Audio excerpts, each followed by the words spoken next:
virtual brain link cable will now be connected. This will hurt much more than it did in training. Be strong. Hello there and welcome to a God is a Geek video preview. My name's Adam Cook and I'm joined here by Christopher White. You right, Chris? I am, mate. Yeah, not too bad yourself. Yeah, not bad.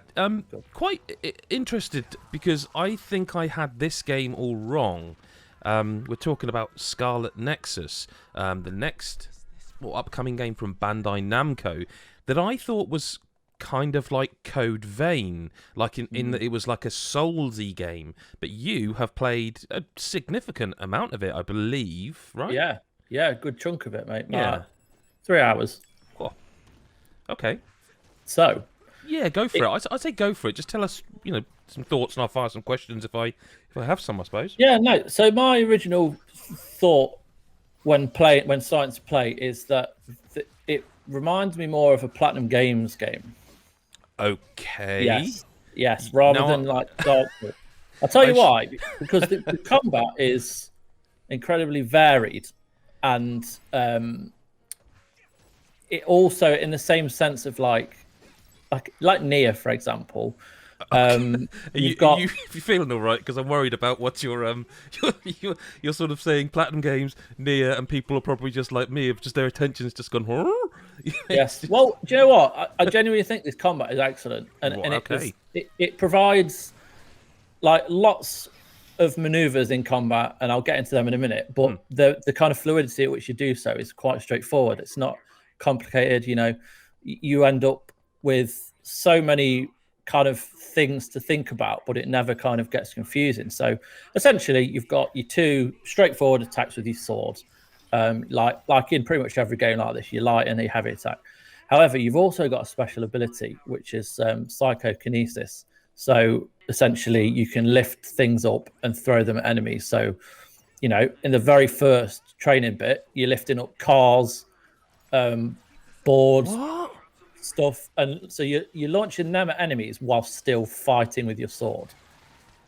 So that is the kind of the basic stuff you can do, and then you implement. You've just basically described a combination of Platinum Games and psi-ops, the Mindgate conspiracy to me, which is like terrifying almost for me.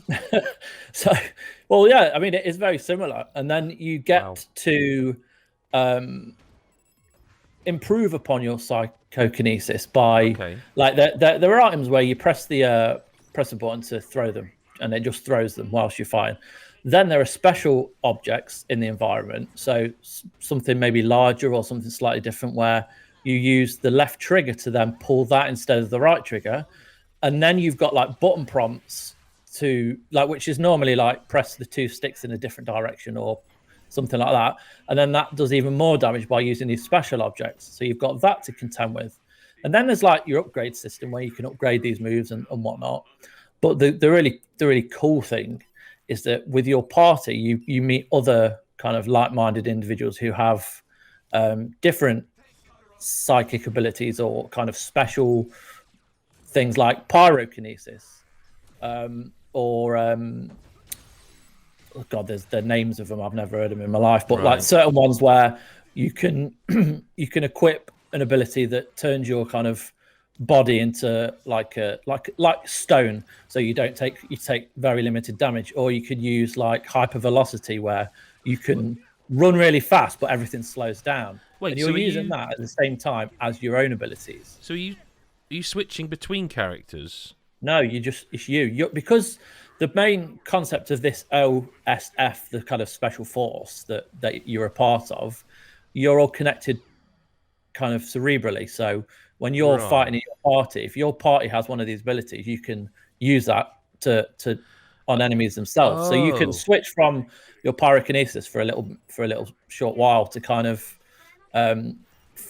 fire like fireballs at someone, or use electricity to stun enemies, or use the hypervelocity to run and everything goes in slow motion, like the Flash, essentially. So you're using that's what I mean. Like you use a hell of a lot of stuff, but it all works really well. And like enemies aren't coming in at waves. It's not like Persona 5 where you just fighting them and they just don't feel kind of weighty or anything. All the enemies have got different attacks as well. Some have got like shells, like in Horizon, where you kind of have to work down them on them, like get rid of them before you can start to do any damage. So, like I say, the combat is the kind of the thing in this game that really stands out. And that's not to say everything else doesn't. Like the visuals are fantastic. Like if you like Akira or your 80s anime, bloody it's hell, got you've style the trifecta now. Well, exactly, Platinum man. Games. And this is Akira. like 3 hours. So from the start, but already I'm seeing this kind of stuff. Like whatever's next, I'm really excited for. So like there will be people in the comments, I'm sure, raging that I'm sort of not pushing a narrative, but I really genuinely thought this was like a Soulsy game in that same vein as Code Vein. Is it not? Is it more of a, like you say, a Bayonetta, a DMC? It incorporates. No, the enemies that I faced aren't like. They're not. No, but I suppose what I'm asking is, are there bonfires or the equivalent? You know, is it you play this level like a DMC or? Yeah. And then there's normally a boss here and there. Yeah. And that's the only element that maybe feels like a Soulsy game, just because you're having to work down there. Yeah. Thingy, but even then, it's not as punishing. Like you've got so much more Devil May Cry 5 than Code Vein. Yeah. So then, I would say so. Like what? Oh, is it? Because it's an RPG. Is there RPG elements as well? I've read. Is that correct? Yeah. So you're upgrading your kind of special abilities. There's skill trees. You're also kind of building on your relationships with these people in your party. So like the person with, I think it's Harabe, the person with pyrokinesis, there's certain bond episodes, they're called, which happen after a chapter and you're all kind of chilling at your hideout. You can go and talk to her and there's a bond episode opens up and it's literally like visual novel style cutscene, but except it's much more advanced. It looks a lot better and there's more kind of artwork involved, but you kind of chat with her and then your bond increases. So your cerebral connection to her adds extra abilities on top of the pyrokinesis that you already share. So there's that kind of element to it as well. And it's got the kind of typical trappings of like a Japanese, not a JRPG, but like a Japanese action game, you know, like your sword art onlines and stuff like that. Like there's a lot involved, but it feels like its own game. It never feels like, you don't think, oh, they've copied that from there or they've done.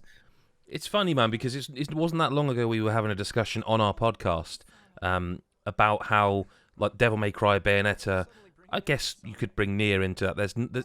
That genre always feels like there's not many of those games.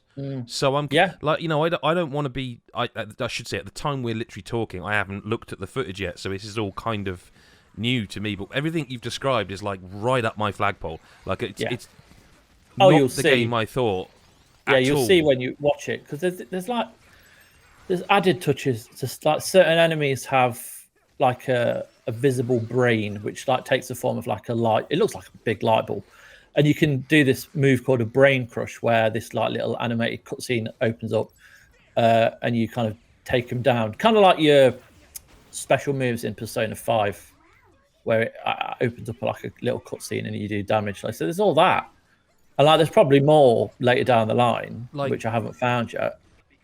I mean, not that it's your job. You're just telling us what you've experienced, but like you've just made this game go from a game I really didn't know an awful lot about to, oh god, I need this game.